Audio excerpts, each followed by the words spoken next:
In Florida in 2016, Jake is going through his teenage years, but he's mostly ignored and bullied by his peers. One day at work, he gets a call from his grandfather who is in the middle of a breakdown, which experts blame on dementia. Jake's father can't leave work, so his supervisor Shelly gives him a ride. On their way there, Jake calls Grandpa Abe, who asks Jake not to come to his house because it isn't safe. He's nervous because he can't find the key to his gun cabinet, which the family took away on purpose for his safety, but Abe now thinks he can't defend himself. Night has fallen by the time Jake and Shelly arrive at the neighborhood, and Shelly has to dodge a mysterious man with white eyes in the middle of the road. They find the house has been broken in, so while Shelly grabs her weapon from her car, Jake follows a path of destruction into the forest, where he finds a flashlight covered in blood and the body of his grandfather missing his eyes. He tries to call 911, but Abe stops him, telling him to go to the island and find the loop of September 3, 1943 before dying for good. At that moment, a big monster appears among the trees, but also does Shelly, who shoots at it when Jake warns her. A month later, Jake's still going to therapy with Dr. Golan, who tells him it's perfectly natural to see things that aren't there when the mind is going through traumatic situations. Jake thinks this is a monster from the stories Abe used to tell him when he babysat Jake. He always talked about secret islands, magical places, and the children's home in Wales he grew up in. He used to show him pictures of the headmistress, who could turn into a bird, and all the other kids, who had special powers. Abe's parents had sent him to live there to escape from the eyeless monsters that were in Poland at the time. Little Jake used to believe in those stories, but soon in school, he was made fun of for it, and the teacher taught him that Abe's monsters were just the horrors of war seen through the eyes of a child. A few days later, the family throws Jake a surprise birthday party, and his aunt gives him the last gift Abe left behind for him. Jake finds a book with a postcard inside showing an island in Wales and a message from 2 years ago from the children's home, asking him to visit. This inspires Jake to want to go, and Dr. Golan approves of the idea because it may help him to move on. Jake's father Frank takes his son to Wales on the family boat. That way he also gets a vacation to work on his book about birds. On their way there, they see a peregrine falcon flying above them, and Jake talks to it as he jokes that it may be the headmistress. The island has a small town and only one hotel in it, which is mostly empty except for the manager and Augie, a blind man. After leaving their things in their room, Jake wants to find the children's home, but Frank wants to go bird watching, so he pays a couple of local teenagers to take Jake to the other side of the island. These guys take Jake through a weird shortcut, but their directions are correct. Jake finds the children's home, or at least, what's left of it. Disappointed by finding only the ruins of the house, Jake returns to the hotel, where Augie tells him a German air raid bombed the island on September 3, 1943, the same date Abe mentioned before his death. The next day, Jake returns to the house to investigate. Among the ruins of the house, Jake can see the children from Abe's pictures and runs away, only to trip and lose consciousness. When he wakes up, he finds himself being carried by Bronwyn, a girl with super strength. Some of the other kids are there as well, and Jake can easily recognize them from Abe's stories. Emma, the girl that can levitate, the twins, whose hidden faces can turn anyone into stone, Olive, who can make fire with her hands, and Millard, an invisible boy. They promise him none of them died and take him into the cave so he can cross into the loop, but Jake feels a weird sensation inside the cave that scares him into returning to the hotel. The town looks different now, everything looks lively and the hotel is crowded.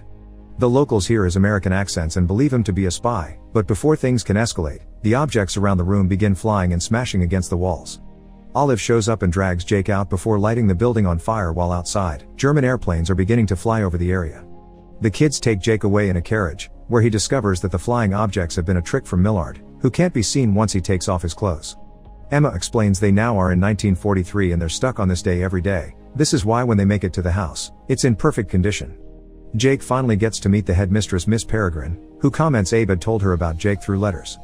As Miss Peregrine takes Jake around the house and shares some tea, Jake gets to meet the other kids, Enoch, who doesn't like his presence, Fiona, who can make plants grow at will, Claire, who has a mouth on the back of her head, Horace, who has prophetic dreams, and Hugh, a boy with bees living in his stomach.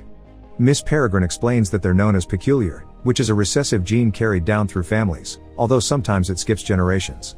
These peculiars have always been persecuted, so they live in places like this. Not only she can turn into a bird, Miss Peregrine's also a Weinbrine, a person that can control time. Weinbrines choose a safe location and day to create a loop that preserves the last 24 hours where peculiars can live safely from the outside world, and there are many of them around the globe. This also means the kids never get to grow up. Meanwhile, Emma's rescuing a squirrel that fell from a tree and Jake helps her with the task that used to be Abe's. He ties a rope around Emma's waist, who takes off her lead shoes so she can float up, and put the squirrel back in its nest to then be brought back to the ground by Jake and the rope. Afterward, Jake goes inside to borrow Abe's old clothes to wear at dinner and gets the chance to see Enoch using his powers. He can bring inanimate objects to life as his living puppets.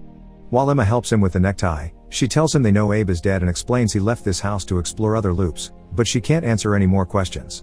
During dinner, Miss Peregrine forbids Jake from sharing details about the future with them. The kids want Jake to stay with them even if he isn't peculiar, but Enoch is jealous of his presence and wants him to leave like Abe did to join the army.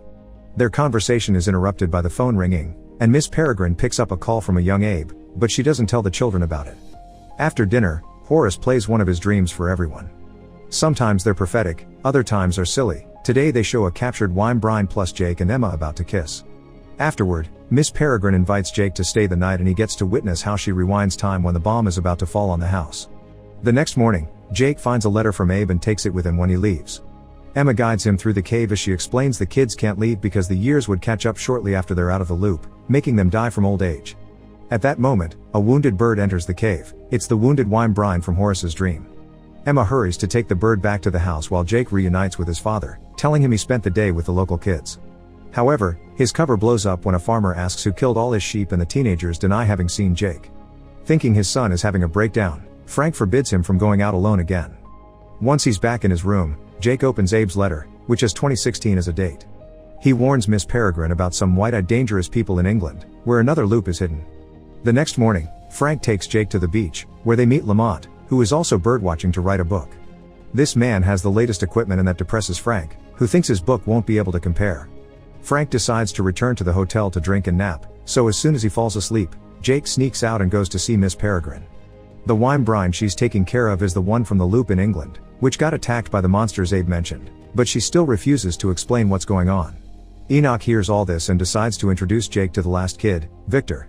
It turns out this boy is dead with his eyes missing, just like Abe, and Enoch activates him with his power just to scare Jake away. He goes to ask Emma for support, explaining he's seen a white-eyed person before. Emma decides to help him identify the person by taking Jake to her secret hideout. There's a sunken ship on the near beach and Emma takes Jake there by forming a bubble around his head. She also removes the water from one of the rooms by blowing air into it. This is because Emma doesn't only levitate, she manipulates air in general. In this room, there's a safe Abe asked Emma to protect, and inside they find a map with all the loops plus pictures of the white-eyed people, including the man Jake had seen. That's Mr. Barron, the leader of a group of bad peculiars that Abe dedicated his life to hunting. This group would raid loops and kill the children, so Abe tried to stop them. He only retired when Jake was born to protect him. Only peculiars can enter the loop, meaning Jake is one. He doesn't believe it, so to prove it, Emma takes Jake back to the island to show him how every loop, Miss Peregrine kills the monster that killed Victor. She only knows it's there because Abe had told her. These monsters are invisible to all the other peculiars. Abe's power was to see them, and Jake inherited this ability. When they return to the house, Miss Peregrine finally explains it all. Abe had wanted Jake to have a normal childhood and only learned this when he turned 18, but this is an emergency. Many years ago, a splinter faction emerged among the peculiars. They were tired of living in the loops, and Barron thought that by harnessing the essence of a Weimbrine's power, they could gain immortality and live outside loops. Barron kidnapped a Weimbrine and his group killed her to absorb her powers, but this caused them to transform into these monsters called Hollows. However, a few years later some members of the group, Barron included, managed to get their human form back by eating the eyes of peculiar children, and now they were whites. Their eyes stayed white, and they kept raiding loops to get more eyes for the Hollows that were still in monster form. At that moment, the wounded Weimbrine awakes and Jake meets the headmistress of the London Loop, Miss Esmeralda. She confirms they were attacked by Hollows, and the whites have set up their machine in the Blackpool Tower thanks to the loop in the area. They want to try the experiment again because they still aren't immortal. Hollows attack everything in their path and Jake realizes the dead sheep are a sign they're already here, so Miss Peregrine decides it's time for them to leave this loop and start one somewhere else. Jake needs to leave or he'll be stuck in 1943, making Emma cry for choosing his family over the peculiar children who need his help seeing the monsters. On his way back to the hotel, Jake finds Frank, Lamont, and a group of people looking at Augie's body, which is missing his eyes. Suspecting what happened, Jake runs away to warn Miss Peregrine, but since Frank doesn't have the energy to go after him, Lamont volunteers to bring the boy back. At the cave, Jake is shocked to see Lamont can cross the loop too and the truth comes to light. This is Barron, who can shapeshift. For months, he's been keeping an eye on Jake by pretending to be Dr. Golan, and now Jake has finally given him what he needed, a way into Miss Peregrine's loop. Barron transforms his hand into a blade and takes Jake back to the house where everyone is packing to leave. Since Jake's the only one that can see the monsters and therefore protect the kids, Miss Peregrine accepts to go with Barron in exchange for Jake. Baron takes her away in a cage, and once they're gone, Esmeralda and the kids begin sealing up the windows and doors to defend themselves against the monsters. At that moment, young Abe calls the house to confirm he's fine, and Jake gets to tell him he's the best grandpa in the world. Then, a hollow gets inside by breaking a window and kills Esmeralda. It also captures Enoch, but Jake gets it to drop him by hitting him with Miss Peregrine's crossbow. It's still alive though, so the kids run away and escape through another window, climbing down the roof plus a tree branch that Fiona makes larger, and Emma carrying Jake down by floating. At that moment, the German planes arrive to bomb the area, making the house explode and killing the hollow with it. Without Miss Peregrine here, the loop ends and the house stays in ruins. They need to go after Baron, so the kids go to the beach and Emma uses her air powers to remove all the water from the sunken ship, making it float again. Olive lights up the engines and the group make a plan to fight the bad guys once they reach the latest loop in London, which is stuck in 2016, meaning Jake could see Abe again. Once they arrive in London, they cross a loop hidden in a ghost train in an amusement park and arrive at the same location a few months ago. Emma and Jake sneak into the Blackpool Tower and find a bunch of hollows and the whites, including Baron, waiting for the experiment to get started. Emma reveals herself by floating up and asks them to free all the Wymbrins before Jake drags her out by the rope, so Baron sends the hollows and 2 whites after them. The pair guides them back to the park, where the kids throw snowballs and cotton candy at the hollows to make them visible. Then, Enoch uses his powers to activate the skeletons in the ship and they cross the loop as well to kill the hollows and the whites. Bronwyn helps too by throwing a carousel unicorn at them. Next, they go back to the tower, where Emma pushes Baron back with her air and Hugh sends his bees after the whites. Enoch, Olive, Horace, and Jake try to attack the Baron, but they're all easily pushed away before he leaves to another room to start the experiment. The male white catches Bronwyn and pushes her into a pool to freeze the water, so Fiona throws some seeds at him to capture him with her plants. Sadly, he kills the plants with his ice and then goes after Olive, whose fire isn't strong enough against him. Enoch finds an old metal elephant model and activates it to make it kill the male white while the female one goes after the others. Claire catches her arm with her extra mouth and the twins reveal their faces to transform the white into stone, which breaks when it falls. Thinking Olive is dead, Enoch declares his love for her and kisses her, but then she wakes up. Emma and Jake go after Baron, who easily dodges the shots from Jake's crossbow.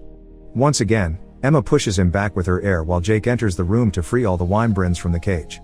When Emma runs out of energy, Baron goes after Jake, but it's at that moment that all the birds fly out, attacking Baron before leaving the building to make new loops. Enoch and Emma enter the room and are shocked to find there are 2 Jakes now. They can't tell who is real and who is Baron, but the solution quickly falls on their laps. One of the hollows is still alive and has entered the tower. The real Jake can see it, so he steps back while the hollow captures Baron and kills him. Then Jake kills the hollow in return by shooting it with the crossbow. Afterward, Jake says goodbye to the kids, who return to the loop to stay in 1943 while he goes back to his old town to see Abe again since he's alive, thanks to Baron having died in the past. After Jake shares his story, Abe gives him his birthday present.